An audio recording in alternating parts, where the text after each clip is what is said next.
Baik, kita mulai lagi pendalaman Alkitab kita. Hari ini kita belajar dan melihat tentang keberadaan, dasar keberadaan.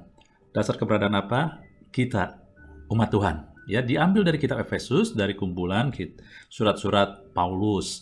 Jadi, ada kitab atau surat Efesus. Efesus adalah surat yang ketujuh. Anda akan melihat di Kisah Para Rasul ini, 19 ya. Jemaat di Efesus itu. Kira-kira tahun 61, kitab ke-7. Kenapa kita bahas ini? Ya, nanti kita akan lihat sebabnya ya. Oke, nah saya perlihatkan ini. Kalau saya perlihatkan ini Anda mungkin bingung. Tetapi coba lihat titik-titik kuning ini ya.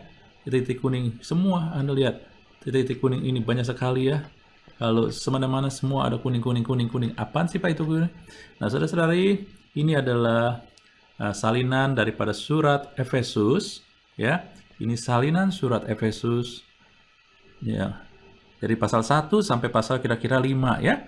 Anda ngelihat kuning-kuning itu banyak. Apa isinya kuning-kuning ini itu? Ya, kita lihat. Whoop, sorry. Ya, ini kata kuning-kuning ini adalah dalam ataupun di dalam. Efesus banyak menyampaikan perkataan ataupun memperlihatkan tentang dalam ataupun di dalam ya. Nah, maksudnya apa? Yuk kita lihat yuk. Oke, ini dia. Efesus 1 ayat 4 dikatakan, inilah yang menjadi dasar. Sebab di dalam dia Allah telah memilih kita sebelum dunia dijadikan supaya kita kudus dan tak bercacat di hadapannya.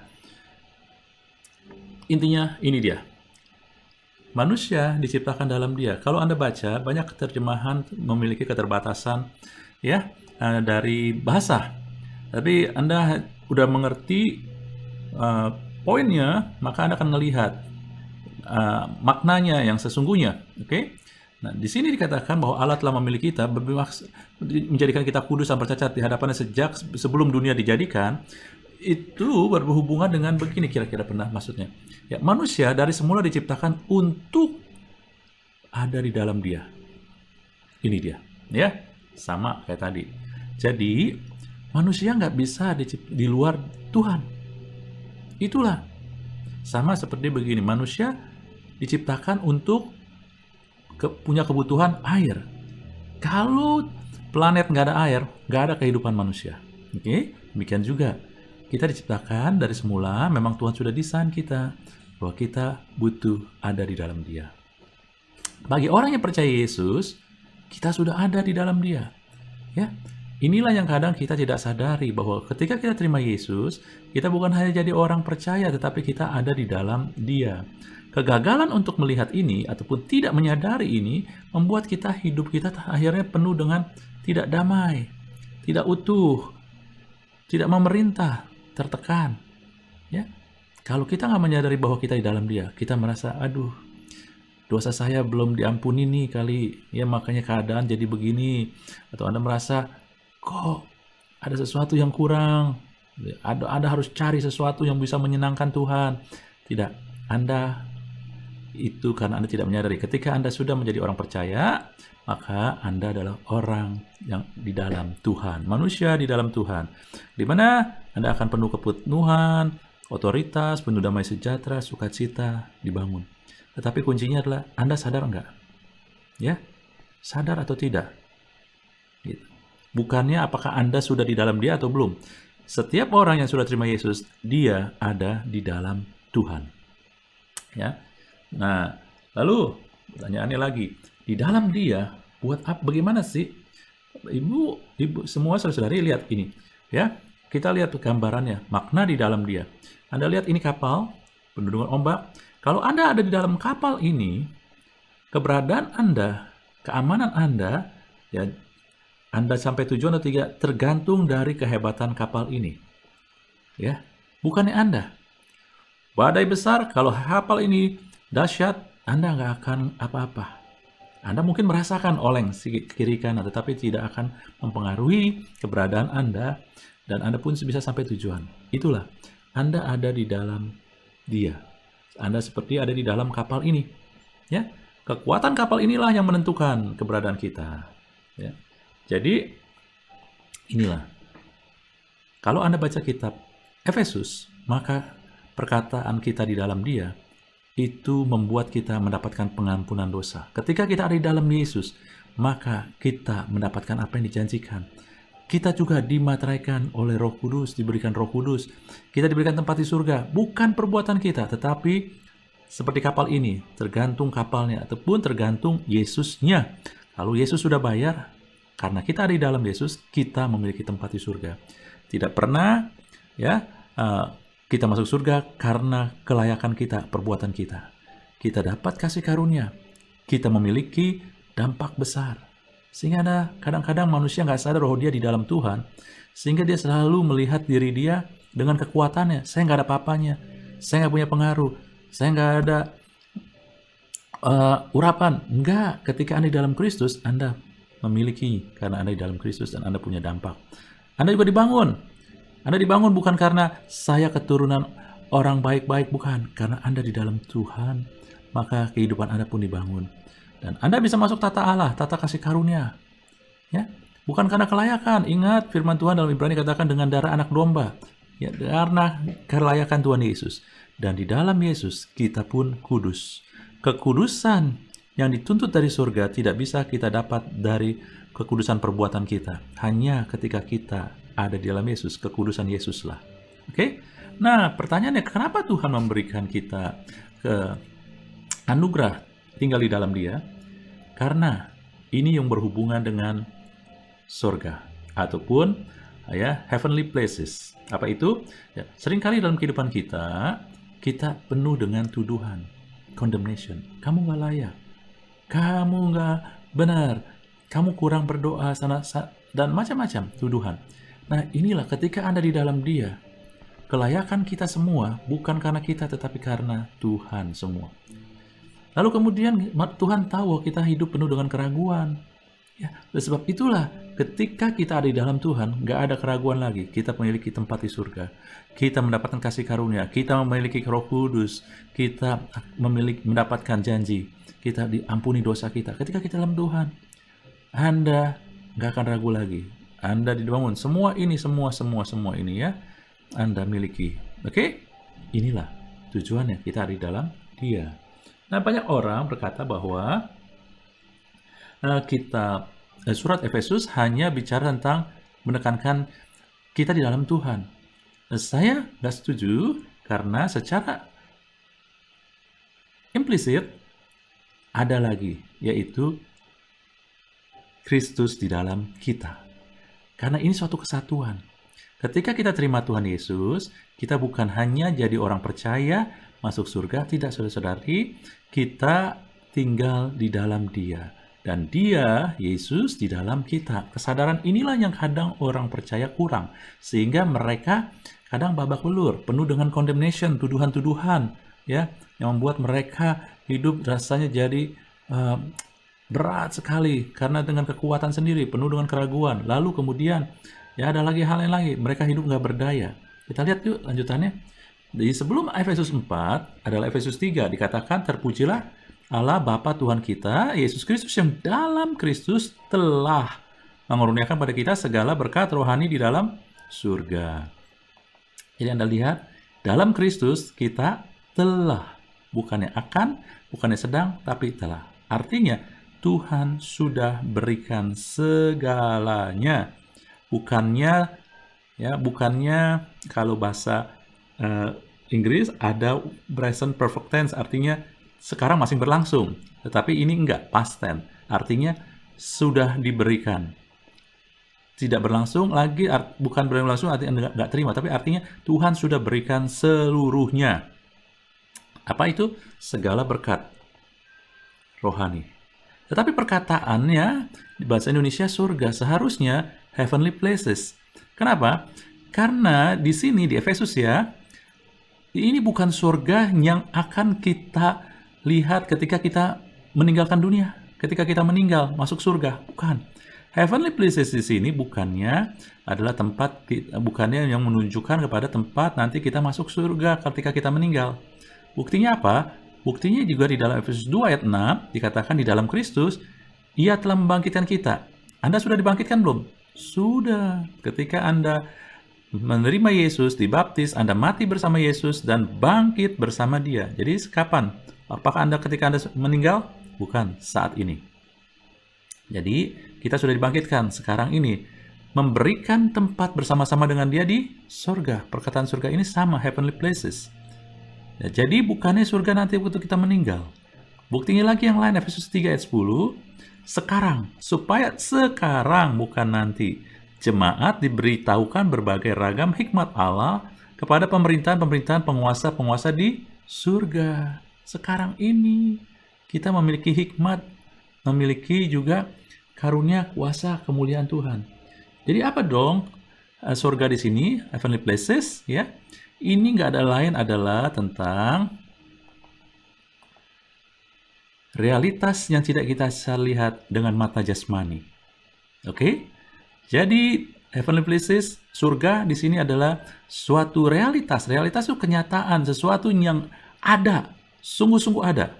Ya, bukannya nggak ada, tetapi kita nggak bisa lihat dengan panca indera. Bagi orang percaya, ya, ini adalah berkat rohani. Apa itu? Ya, singkatnya adalah kuasa dan kemuliaan dari kerajaan Kristus.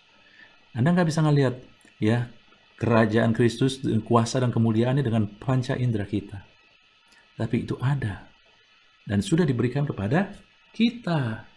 Dan saya katakan inilah, ya, inilah hidup Kristus di dalam kita.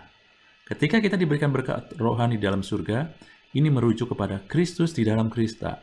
Kristus di dalam kita. Jadi itulah berkat rohani yang Tuhan berikan. Ya, dengan standar surga, artinya nggak bisa dilihat tetapi penuh dengan kuasa dan kemuliaan dari kerajaan Kristus. Dan nanti kalau Anda juga lihat heavenly places ini, ya, adalah dikatakan adalah realitas yang tidak bisa dilihat dirasakan dengan panca indera. Tetapi di heavenly places ini realitas yang nggak bisa dirasakan dengan dan dilihat dengan panca indera juga ada penghulu-penghulu darah, penguasa-penguasa yang jahat. Maka Efesus juga berbicara peperangan rohani yang nggak kelihatan. Oke? Tetapi bagi kita, orang percaya, berkat rohani ini, heavenly places ini adalah kuasa dan kemuliaan dari kerajaan Kristus. Oke, nah, untuk apa? Ya, sebelumnya saya ngatakan untuk apa, saya mau katakan begini dulu. Ketika kita terima Yesus, tadi dikatakan, ingat, kita di dalam Yesus. Keadaan kita di dalam Yesus itu, ketika terima Yesus, otomatis penuh. Artinya ketika kita terima Yesus, langsung kita ada di dalam Yesus. Nyemplung, pleng, langsung semua orang. Tetapi Kristus di dalam kita, itu lain. Buktinya ini, Efesus 4 ayat 13, sampai kita semua mencapai kesatuan iman dan pengetahuan yang benar tentang anak Allah, kedewasaan penuh dan tingkat pertumbuhan yang sesuai dengan kepenuhan Kristus.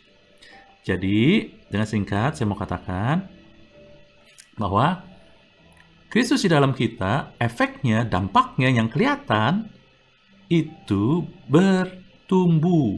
Semakin kita mengenal Tuhan, semakin dampaknya kelihatan.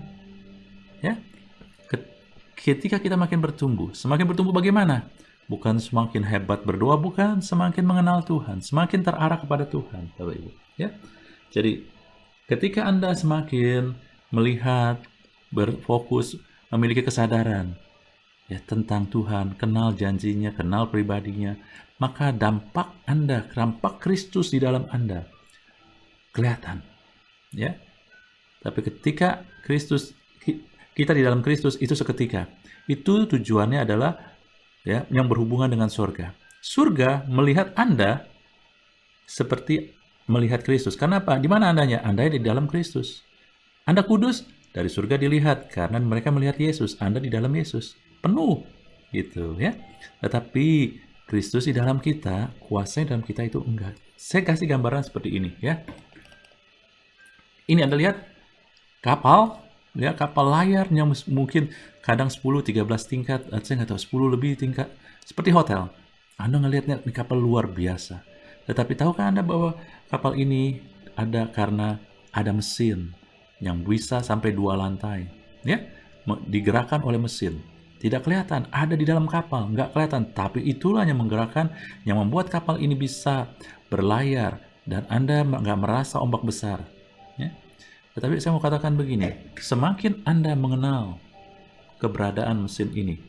Semakin Anda mengenal fungsi-fungsi mesin ini, maka Anda semakin bisa ya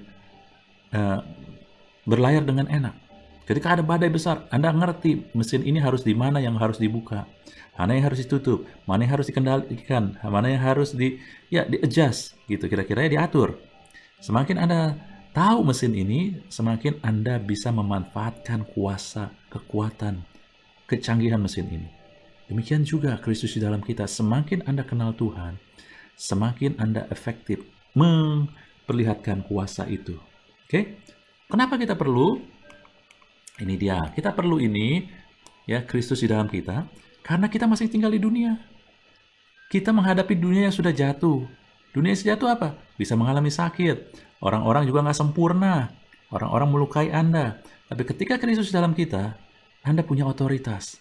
Anda bisa menghadapi hal-hal yang membuat kita sakit. Kadang adalah dunia sudah penuh dengan racun, dunia sudah penuh dengan kejatuhan, ya sudah tidak sehat. Semua orang di dunia manusia bisa sakit, tetapi ketika Anda memiliki Kristus dalam kita, maka Anda bisa menghadapinya. Anda bisa mengusir yang sakit itu, ya. Anda bisa juga menghadapi. Dan juga di dunia ada si iblis. Iblis ini bisa menyerang kita, tetapi dengan Kristus di dalam kita, dia nggak bisa apa-apa. Oke? Ada orang-orang yang dipengaruhi oleh iblis, misalkan jadi merampok, menodong. Ya? Tetapi ketika kita ada di dalam Kristus, dia semakin kenal, mereka tidak bisa mencelakakan kita. Jadi inilah Tuhan sayang kita, makanya dia mau menyertai kita dan memberikan Roh Kudus ada di dalam kita, dan itulah kuasa Tuhan. Ya? Itu dibutuhkan untuk Anda hidup di muka bumi. Kalau kita dalam Kristus untuk berhubungan dengan kelayakan Anda di surga. Oke? Lanjut. Kita lewat yang tadi sudah, ya. Jadi Efesus memperlihatkan Kristus di dalam kita lewat hubungan dengan gereja. Tidak ada, mungkin tidak langsung dikatakan, "Hey, Kristus ada di dalam kamu." Enggak, tetapi gereja adalah pernyataan Kristus di dalam umatnya, di dalam kita. Oke, ya. Nah, saya mengatakan begini, semakin Anda tahu tentang gereja, bukan organisasinya, apa yang dikatakan Yesus, apa yang dikatakan firman Tuhan di dalam Alkitab, maka Anda semakin mengerti, memahami tentang kita di dalam Kristus ini. Ya, ini dia. Jadi di dalam Efesus memperlihatkan Kristus di dalam kita lewat hubungannya dengan gereja. Ada 5. Nanti Anda baca, Anda cari. Ya. Pertama, gereja adalah kepenuhannya. Artinya, Kristus di dalam kita adalah hasil Tuhan yang memenuhi kita. Apakah Tuhan penuhi separuh-separuh? Tuhan memenuhi semua, tetapi masalahnya adalah semakin Anda kenal Tuhan, semakin Anda penuh Dia. Semakin Anda penuh Dia, semakin kemuliaannya terpancar luar biasa. Misalkan Anda semakin kenal bahwa tidak ada yang mustahil bagi Tuhan, Dia setia, maka ya, Anda ketika berjalan memperlihatkan semakin besar kuasa Kristus itu. Karena Anda tahu, Kristus menyertai. Kristus memenuhi Anda dengan kuasanya. Ini dia, ya. Jadi ini semakin Anda mengenal Dia, semakin Anda terus mengalirkan kepenuhannya. Kedua, kita adalah tempat kediamannya. Gereja adalah tempat kediamannya. Bukti Kristus di dalam kita adalah kita melihat diri kita tempat kediaman Tuhan, sehingga kita nggak melakukan seenak-enaknya aja. Ketika kita mulai melihat, oh iya, saya ini bait Roh Kudus, bait Allah, sehingga saya harus ya menyediakan yang layak buat Tuhan. Saya harus juga melakukan hal yang diinginkan oleh Tuhan. Itulah yang menyatakan Anda jadi tempat kediamannya, ya. Bukan tempat kediaman roh-roh yang nggak benar, tapi saya adalah ini. Saya nggak boleh melakukan yang nggak beres. Karena ini tempat, ini hidup saya adalah bait Tuhan. Inilah memperlihatkan Kristus di dalam kita. Kemudian kita juga kesukaan. Gereja adalah mempelai wanita Tuhan. Mempelai wanita, tujuan salah satu hal yang dilihat oleh mempelai pria adalah mempelai wanita itu adalah kesukaannya. Artinya apa? Artinya Mempelai pria menikmati mempelai wanita. Kita gereja dinikmati oleh Tuhan. Ketika kita dinikmati oleh Tuhan, maka Anda akan bangga dengan Tuhan, bangga dengan Dia. Kita nggak akan sembarangan. Tuhan ini menikmati saya nggak mau kasih asal-asalan. Oke, karena sebaliknya juga ketika Tuhan menikmati Anda, Anda pun sangat menikmati Dia. Ingat, kita diciptakan harus ada di dalam. Baik Tuhan di dalam kita dan kita di dalam Tuhan.